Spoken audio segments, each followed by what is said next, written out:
And welcome to the January 14, 2026 Planning and Zoning Commission meeting. The meeting was held at 6 p.m. in the council chambers of City Hall for clarification of the agenda. The following is the official agenda of the Planning and Zoning Commission. Discussion and commission action will be limited to those items on the agenda. Any citizen who wishes to address the commission shall first be recognized by the chair and shall give his or her name for the record. If a citizen wishes to read documentation of any sort to the commission, he or she shall first seek permission from the chair. There is a 3-minute time limitation for public testimony to the commission. Aislinn, will you call the roll? Jessica Buckley. Here. Benjamin Gomez. Here. Adam Geyer. Here. Andy Mendoza. Here. Richard Phillips. Present. Desiree Valladolid. Present. And Rhonda McCarg. Excuse this evening. I've been instructed to ask if anyone has any conflicts of interest or ex parte contact to report. Great. I'd like to ask everyone to please silent their cell phones. Agenda item number 2, approval of minutes. The commission may wish to approve the minutes from the clarification and regular meetings held in November 12th. No, thank you, November 12th, 2025. Is there any discussion by the commission on the November 12th, 2025 meeting minutes? With no further discussion, I will entertain a motion. Motion to approve the minutes from November. Seconded. I have a motion by Valladolid and a second by Buckley. Aislinn, will you call the vote, please? Valladolid. Yes. Buckley. Yes. Gomez. Yes. Geyer. Yes. Mendoza. Yes. Phillips. Yes. Motion carries. Great. We will now move on to agenda item number 3. The time has been set aside for the commission to hear comments from the public regarding an annexation application request by Christopher White to annex 21.92 acres of land located along North Facer Mountain Drive. I will now explain the public hearing procedures. The application presentation is limited to 10 minutes. There is a 3-minute limit on public testimony. Those presenting or testifying will state your name for the record. While giving testimony, questions and comments should be pertinent to the application and should be addressed only to the commission. During the public hearing, there should be no questions, comments, or applause from the audience. Should the meeting go longer than 8 p.m., the commission may take a scheduled 10-minute break. Commission members must make their decision regarding the application on facts already in the record and information presented during the public hearing. Protocol requires that commission members and audience be recognized by the commission chair prior to speaking. I declare the public hearing open. I would like to invite the applicant to come to the podium. Is your speaker speaking louder? Unfortunately, it doesn't. I apologize.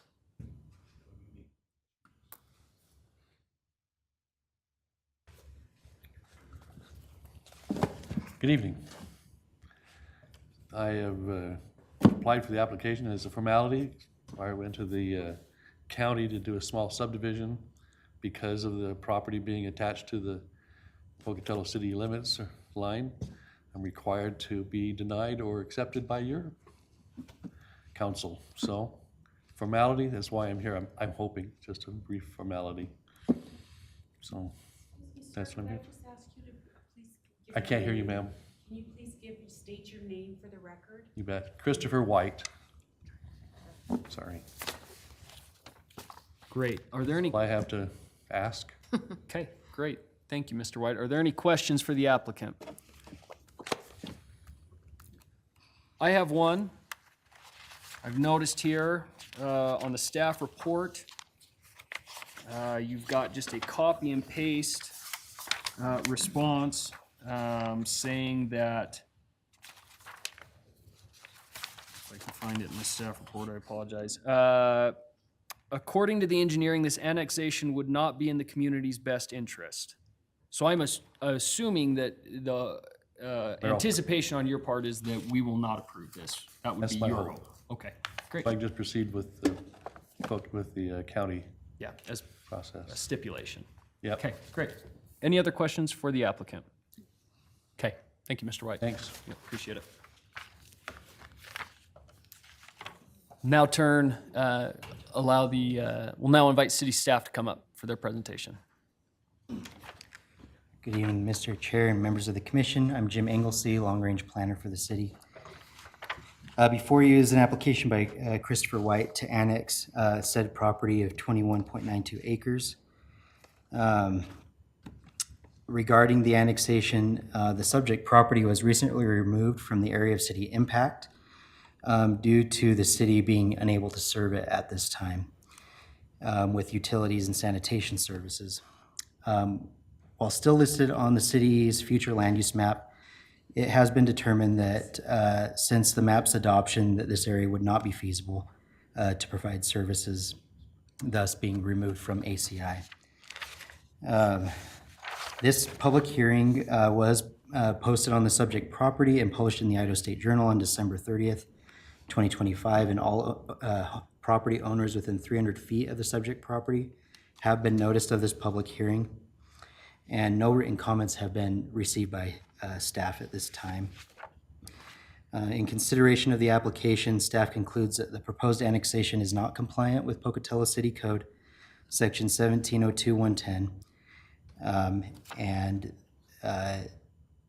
we refer you to any other details within the staff report and in the Public Works Memorandum. And this concludes my presentation. I'd be happy to answer any questions the commission may have. Great. Any questions for city staff, commission? Okay, thanks, Jim. Before starting public testimony, I'd like to remind each person, when you come to the podium, you must state your name. Please remember to only address the commission, not the audience or the applicant/representative. You have 3 minutes to testify and will be asked to stop when time runs out. Keep questions and comments pertinent to the application. Do not duplicate questions, concerns, or comments covered by previous testimony heard today. Is there anyone here providing testimony in support of the application? Is there anyone tonight providing testimony opposing the application? Would you like to make a public comment? I'm Bob Curtis. I live on Facer View Drive. I've lived up there for about 40 years, or a little over 40 years. And several years ago, we had a shortage of water up there. We had a drought. And actually, from what I've understand about what the city has one reason you're not approving it, and maybe you need some backup, is that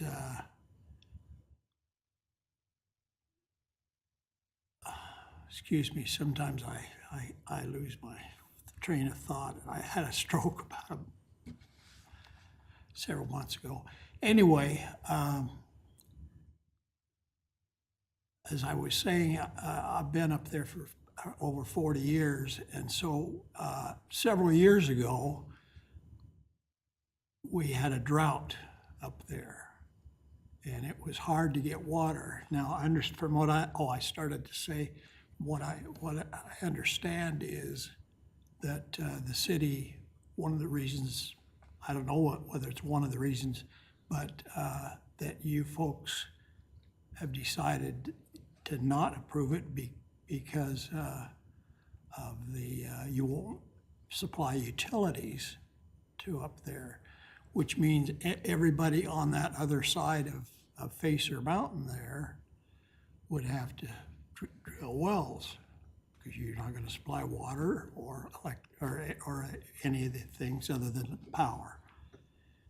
So from the looks of things, the lack of snow right now, we may have another drought this year. And if you did approve their application, we wouldn't have enough water to supply the other side of the mountain there, because we had a hard enough time I don't remember how many years ago, but we had a drought, and other people can back me up on that. So that was when I heard about this meeting, I decided that was one big reason that we don't need more neighbors that are going to draw water. And apparently you're talking about facility for raising kids in trouble and that. Well, I've had kids and they use a lot of water. So you might have trouble supplying them with bath water. And so that was my main concern, was no utilities back there, and I don't care even if Time. with the utilities would still have, I'm afraid, problems with traffic. Thank you. Appreciate it.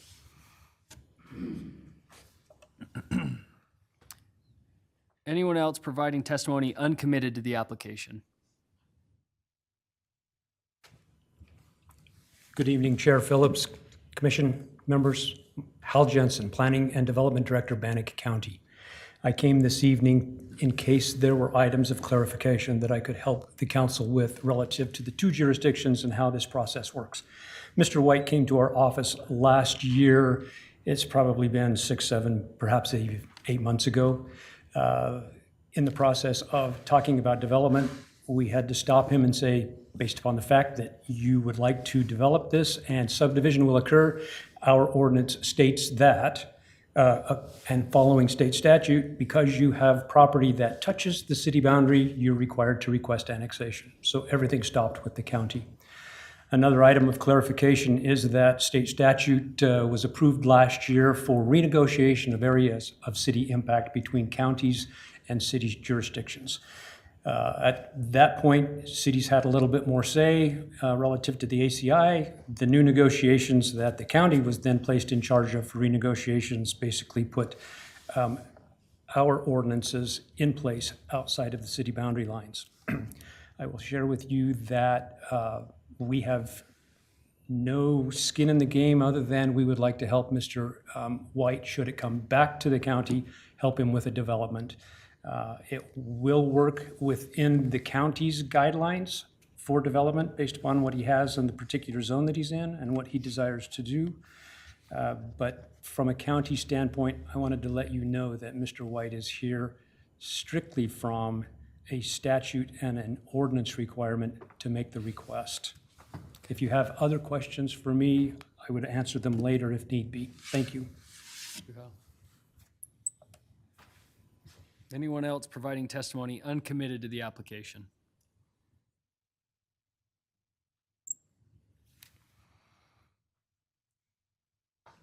Hello, Julia Sanders. I apologize, I'm actually against. I thought you were going to re-announce that when he was finished. You said them out of order. Oh, I apologize. That's okay. First off, I just want to thank the commission. I have sat in your seats before I moved to the county, so I know it is not the most thankful and easy job to do. Also, Matt Aislinn, hello. You look good. Where are your cute glasses?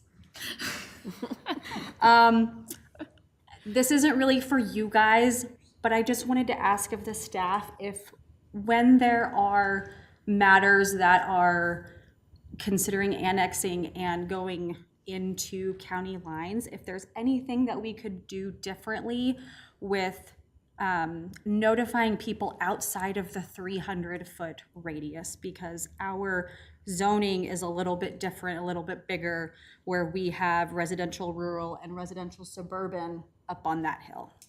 Just a thought. Thank you, guys. Great, thank you, appreciate it. Going to try and get us back on order here, so last call, is there anyone who would like to provide testimony uncommitted to the application?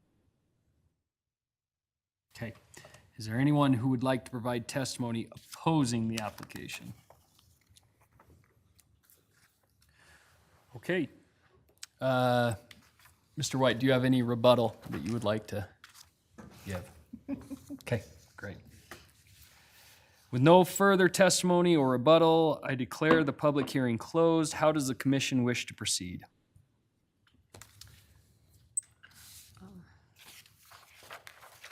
I move to recommend denial of the annexation application from Christopher White, finding that the application does not meet standards for approval under section 17.02.110 of Pocatello City Code, as it has recently been removed from the city's area of impact and cannot be reasonably served by city utilities and sanitation services. And authorize the chair to sign the findings of fact and recommendation. I'll second. We have a motion made by Mendoza and a second by Guyer. Aislinn, will you call the vote? Mendoza, Do I say yes or no? Yes?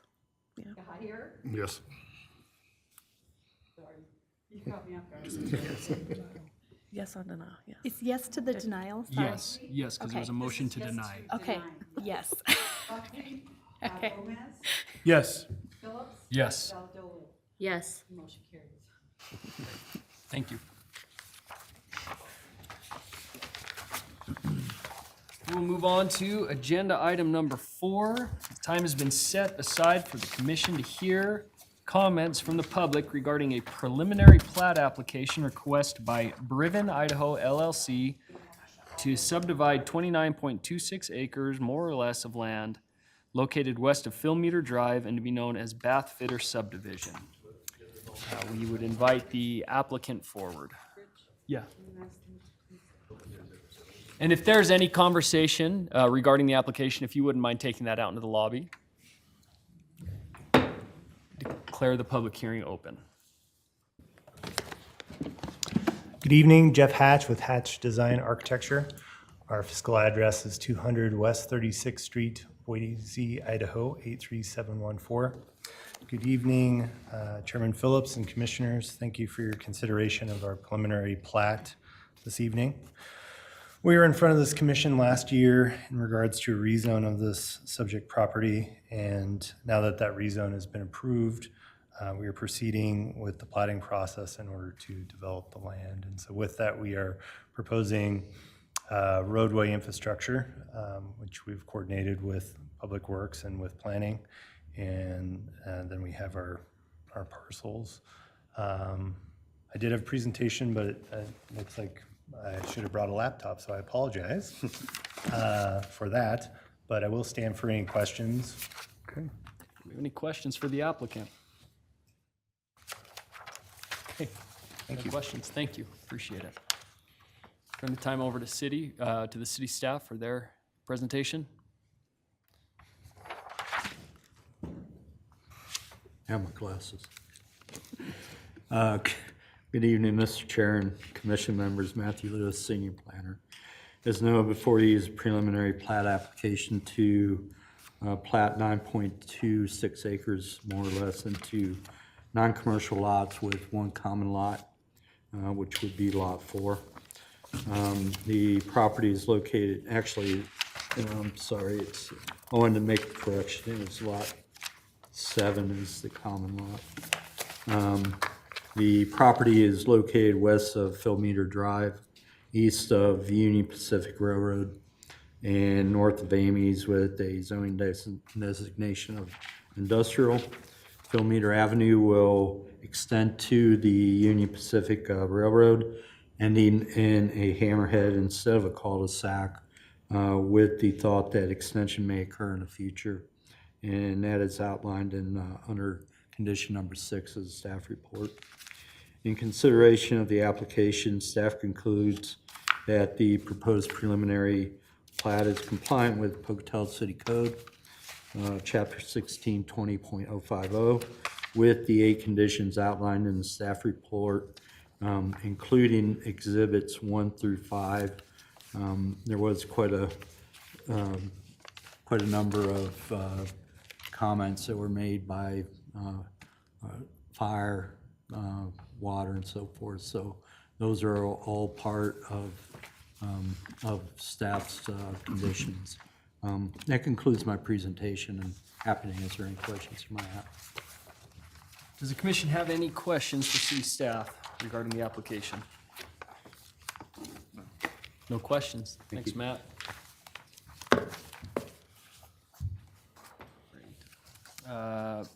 Is there anyone here tonight who would like to provide testimony in support of the application?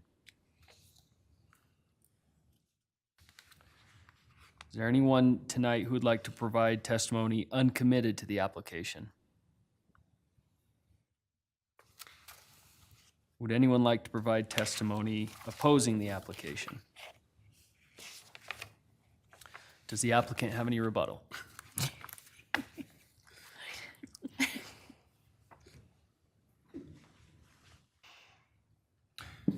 Chairman Phillips and Commissioners, I did have a discussion this afternoon with Public Works with Tom. And one consideration, since we're working on trying to develop an access for Bullock and Phil Medor to connect potentially. And with that, if we do a hammerhead in our current proposed layout, it would potentially encumber Lot 7, which is looking at being predominantly the regional stormwater retention for this development. So the current configuration of a cul-de-sac works better now. With that said, if we were to not get a access in the future, it's debatable that a cul-de-sac may be more versatile for this development. Should we accomplish what we're trying to do with trying to go across, then I agree wholeheartedly with city and staff as far as the hammerhead. And so our consideration would be if the commission would entertain working with staff to come to an amenable termination of that roadway, albeit cul-de-sac or hammerhead. We're open to what works most beneficial based on these ongoing conversations with Union Pacific. I just don't want to pigeonhole us into something that could encumber Pocatello land in the future, should we not get that. Yeah, absolutely. So if I understand correctly, question for you, there must be an easement or something that we're working with the railroad to get there to allow you guys to finish a cul-de-sac at the end. For clarification, we're trying to get an actual crossing. Oh, I see. Okay. So So it if can that be crossing was accessed to come in, we wouldn't need a cul-de-sac, we wouldn't need a hammerhead. Oh, okay. Okay, great. Okay, thank you. Thank you. Yeah. Other than that, we're honored and very excited. It's been great working with staff. They just let me tour their fleet facility today because we're working on one in a different city. So can't say enough good things about the welcoming and very generous nature of your city and staff. So thank you. Great, thank you. Appreciate that. Matt, can I ask you a question on that? Sure. I haven't read closely enough to figure out if that was called out. Are they pigeonholed into a hammerhead if they don't get permission from? It's been a discussion that we had at the beginning of the plating process. And it's really a public works decision. I'm going to rely on them as far as that's concerned in terms of the thought was that if they did a hammerhead rather than do all the infrastructure that would be associated with the cul-de-sac, that if and when they did get the extension across the railroad tracks, that wouldn't be a cost up front for them. Yeah. It would be on the tail end. But I would be amenable to with that wording of just have the applicant work with Public Works staff to work out an amenable decision on that. Okay. So city staff. And that's in number 6 of condition. That is in numbers, that condition already has been made? It's in condition number 6. This being a preliminary plat, they're gonna have to come back to us for a final. Yeah. Before they can start moving dirt. Yeah, they'll have to submit a final plat. Under code, they have 2 years to, after your decision, to submit for a final plat. So there's time for them to work with staff on this. Right, so if we approve this as it's written with that current condition, and in a year or so, they discover that, hey, we're in fact not getting across the railroad tracks, and we're gonna go with, a cul-de-sac, they could come back with another preliminary plat. We can approve. Yeah, that, they turn it into- necessarily wouldn't need to come back for a plat. Okay. It's just, whether it's a cul-de-sac or a hammerhead, they're not adding lots, they're not adding roads, they're not doing anything of that nature. So it wouldn't come back before the commission. Okay. In that case, so. If I understood you though correctly, Matt, the applicant asked just if we could include language to allow whatever works best for them and the city, and Yeah, as you far agree as- with that. That's As far as work with Public Works with Works, regards yeah. to the end of Phil Meter Drive. because or Avenue. the way that I read condition number 6, it says that it shall be changed to a hammerhead. So can we change? Or, okay, thanks, Matt. That's my question. Okay. Appreciate that. Yeah, and that way they can work that out. But that's where that condition kind of came from. And, you know, just in, at the beginning of this and how it got carried through, so. Okay. But it sounds like, Mr. Hatch has, met with Public Works staff, and so, whatever works on to, hopefully someday that there will be a crossing there somewhere. So, Great. anyways, thank you. Public Works, do you have anything you'd like to add to any of that? Okay. Okay. Well, I declare the public hearing closed. How does the commission wish to proceed? I would entertain discussion or a motion. I think we're fine just changing that wording, yeah. Yeah, just change the wording of condition number 6 to allow either a cul-de-sac or a hammerhead. Can we just change the shall to may? Yeah, can we just change it to One word. may? Shall I do that? Yep. Okay, so I move to approve the preliminary plat application request by Jeff Hatch on behalf of the property owner Ravenna Idaho LLC for the Bath Fitter subdivision, finding the application does meet the standards for approval under chapter 16.20.0450 of Pocatello Municipal Code, with conditions listed in the staff report, that number 6, the wording be changed to the cul-de-sac at the end of Phil Meter Avenue may be changed to a hammerhead to allow for future extension of the railroad tracks, and to authorize the chair to sign the findings of fact and decision. I'll second. I have a motion made by Buckley and a second by Guyer. Aislinn, will you call the vote? Buckley? Yes. Yes. Yes. Yes. Yes. Yes. Thank you. And with that, we'll adjourn our meeting.